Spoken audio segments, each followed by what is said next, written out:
అంటే ఓడిపోయినాక తగ్గలేదంటారా మీరు అన్న అహంకారం? మేకప్ పోతు గాంభీర్యం. ఓకే. లోపల అంతా గుటగుట ఉన్నది, బయటికి ఇట్లా ఎక్స్పోజ్ చేస్తుంటారు. లోపల భయం ఉన్నది. ఇప్పుడన్నా అరెస్ట్ చేస్తారా కవితను, కేటీఆర్ను, హరీష్ రావును అవినీతి చేసిరని? ఇప్పటికైనా మీ మోడీ సర్కార్ ధైర్యం చేస్తుందా కవితను అరెస్ట్ చేయడానికి? భయపడ్డట్టుంది కదా.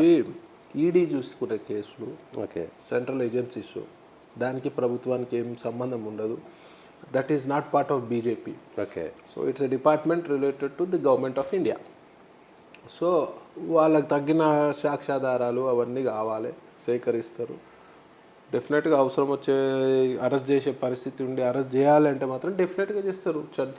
చెప్తారు కదా, చట్టానికి ఎవరు చుట్టాలు కాదు, చట్టానికి ఎవరు అతీతులు కాదని చెప్పి. కానీ ప్రజలు అట్లా నమ్మలే కదా. మీరు కేసీఆర్, బీజేపీ, కేసీఆర్ ఒకటే, కేసీఆర్ మేము బీజేపీ ఒకటే, బీఆర్ఎస్ ఒకటే అని ఎక్కడి నుంచి చెప్తారు? చెప్పారు కదా. ప్రజలు అట్లా నమ్మే. మేము ప్రతిసారి అది ఆ బుక్ చూడండి, నేను తిట్టిన తిట్లు బీఆర్ఎస్ని ఎవరు తిట్టకుండా అన్ని గణం తిట్టిన ప్రతి సభలో పోయి. వీళ్ళు చేసే అవినీతి అక్రమాలు అన్నీ వస్తాయి, కక్కాల్సిందే, అన్ని ప్రజల సొమ్ము కక్కాల్సిందే, ముందు వెనకాల అంతే. కానీ ప్రజలు కాంగ్రెస్ ప్రతిదానికి ప్రొసీజర్ ఉంటుంది కదండి. ఓకే. ఇప్పుడు ఒక కేసు అయ్యాలంటే దాని తగ్గట్టు ఆధారాలు ఉండాలి. ఈడ మన మీద కేసీఆర్ అక్రమ కేసులు హిందువుల మీద పెట్టినట్టు కాదు కదా. ఓకే. ఈజీగా పెట్టి పడేస్తాడు. గజ్వేల్ పోతే ఆయన భయపడిపోయినాడు, వెంబడే కేసు. ఈడ ఓల్డ్ సిటీలో కేసు, వీళ్ళంటే అక్రమ కేసులు పెడతారు. అట్లా కాదు కదా సెంట్రల్ గవర్నమెంట్ చేసేది. ఓకే. దాని తగ్గట్టు ఆధారాలు అవన్నీ ఉంటాయి. వాళ్ళ దగ్గర ఎట్లయినా డేటా ఉంటుంది, ఎప్పుడైనా లోపల పోవాల్సిన పరిస్థితి ఉంటుంది. కవిత అరెస్ట్ విషయంలో మీరంతా ఒకటి కాలేదన్నమాట అయితే. ఎప్పుడు కూడా బీఆర్ఎస్ బీజేపీ ఒక్కటి కాదు. ఇప్పుడు కూడా కాదు, ఎప్పుడు కూడా కాదు. పాపం వాళ్ళు వచ్చి మళ్ళీ మీ శరణు వస్తే మళ్ళీ అవసరమే లేదు. మా శరణ్ వాళ్ళు ఎందుకు అడుగుతారు? స్కామ్లు చేసినంత మా శరణ్ ఎందుకు అడుగుతారు? మీ సపోర్ట్ ఉంటుందా? అంటే కవితను వీళ్ళని అరెస్ట్ చేసినప్పుడు అది అంతా అధిష్టానం చూసుకుంటుంది. ప్లస్ బీజేపీ బీఆర్ఎస్ అనేది ఇప్పుడు కూడా ఒకటి కాదు. ఓకే. ఇక్కడ 10 ఏళ్ళు సర్కార్ నడిపిన కేసీఆర్ మీద జనాలకు విరక్తి పుట్టింది, పక్కకు పెట్టారు. మోడీ గారి సర్కార్ కూడా 10 ఏళ్ళు వచ్చింది కదా, ఇంకా జనాలు ఇంకెందుకులే మోదీ గారి సర్కార్కి కేసీఆర్ లఫూట్ సర్కార్కి కంపారిజన్ లేదు. కేసీఆర్ చేసేది అన్ని స్కీమ్ల పేరిట స్కాములు చేస్తాడు. అవినీతిమయంగా రాష్ట్రం తయారైంది.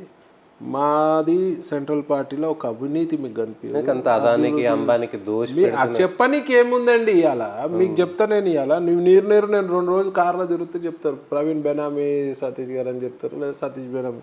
నోరు వారేసుకుంటే కాదు, ఆధారాలు కావాలి.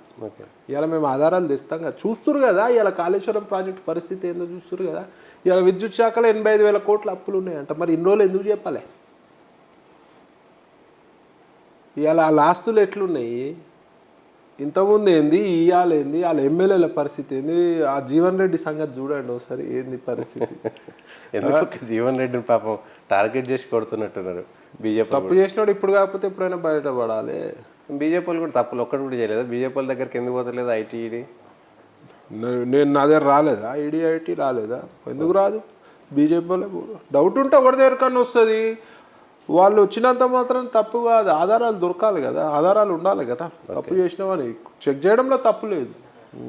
ఓకే, థ్యాంక్ యూ ప్రవీణ్ గారు. ఇది తెలంగాణకు సంబంధించినంత వరకు అసెంబ్లీ ఎన్నికల్లో టికెట్ అడగలేదు, కానీ పార్లమెంట్ ఎన్నికల్లో పోటీ చేసి అవసరమైతే మోడీ గారి పక్కన కూర్చోవాలనేటువంటి కోరికను మాత్రం చీకటిపురం వెలిపిస్తున్నారు.